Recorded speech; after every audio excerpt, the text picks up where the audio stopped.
Okay folks, Russ the Bushman here. This video is about water and water process, or water disinfection some people call it.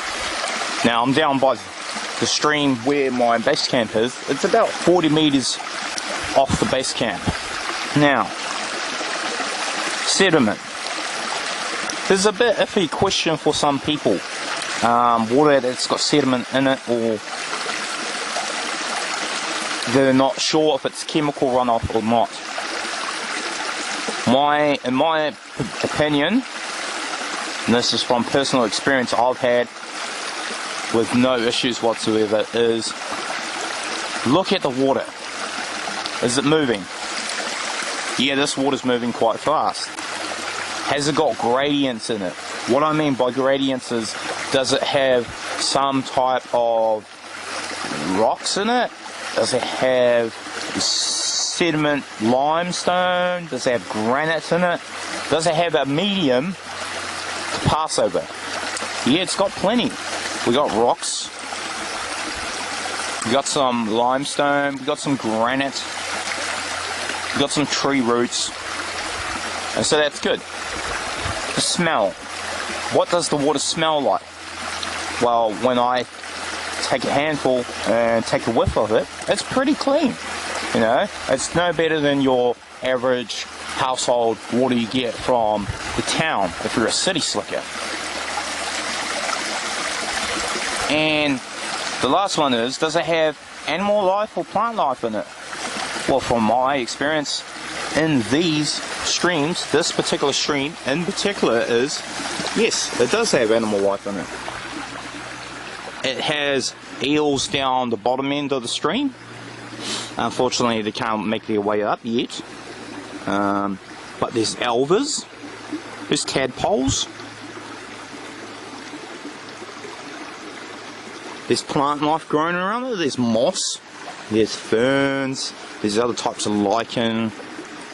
I even saw some watercress upstream, up ahead, just behind me here, up here. So there is quite a lot of life in this water. Now, if I was stuck with only this water source, and I'm not talking about a survival situation, I'm just talking about bushcraft in general, and water collection and water process. Do I trust this water?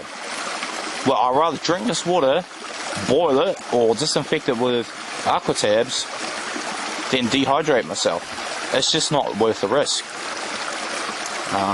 Just to stay alive. So I would rather take this water, gather it from the fastest flow I could possibly get, maybe from a waterfall, or maybe from this runoff here. It's relatively okay. It's passing through some sediment, but that's alright. You know, there's some rocks over here.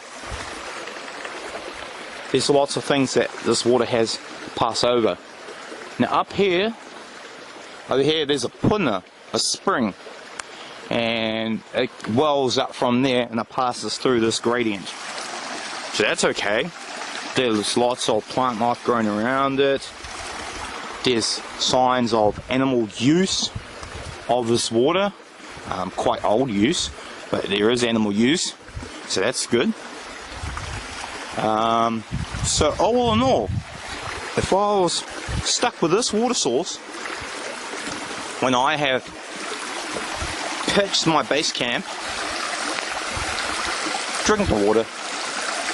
Okay, guys, don't kid yourself. You're gonna find a cleaner source. If this is what you got, and there's lichen here, there's moss, there's other types of gradients, and you're relatively sure that it smells clean, there is plant life and animal life and all the other types of things I said, drink the water, process it as best you can, and make sure you just take the proper precautions, such as looking for the fastest flowing water, just to limit your chances. This is just for a base camp scenario, as I said. So this water is pretty clean. Would I drink it? You bet. I've been drinking it ever since, either boiling or using aqua tabs. To be quite honest, I could drink this straight and take my chances. Can I see microorganisms? No, I don't. I can't see them. I don't have a microscope. I don't have microscopic eyes. So I will always take that risk. But if I was stuck with this water, I'd rather take this water and disinfect it somehow by boiling or aqua tabs. If you wanted to, you could pre-filter this water. It's relatively okay. Even with sediment like this, because it's been raining last night, I'd still drink this water. I'd just chuck an aqua tab in it, 1 or 2 per litre, and it'll still be good to go. You know? Then it'll be just like drinking tap water from your apartment or your home back in the city. It's just the same thing. So this water's pretty fast moving, it's pretty clear. There's tons of plant life, animal use, there's animal life in the water, there's lichen. So I would drink this. Now I can be assured this stream in particular, because I've backtracked it all the way this way for about a click, 1k that way, or a click that way, and it goes up into the ranges, and it comes from the ranges. Now I don't know its exact source, but I know it's definitely not a farm runoff from the other side of the block of my family's land. So I definitely know this is coming from up in the ranges somehow. So it's coming from a punna up there. So that's a good thing. The other reason why I know this water is because I've studied this particular stream before in my research prior to setting up my base camp here and starting bushcrafting on this land. I know this stream in particular, and this stream is called No Poor Hugh. No Poor Hugh. And this No Poor Hugh flows all the way past me, behind me, past this bridge, all the way there, goes all the way over there and into Raglan Harbour. And it comes from one punna, one spring. There's one spring that feeds this whole thing. So I know all the way up there, it comes from there. Now,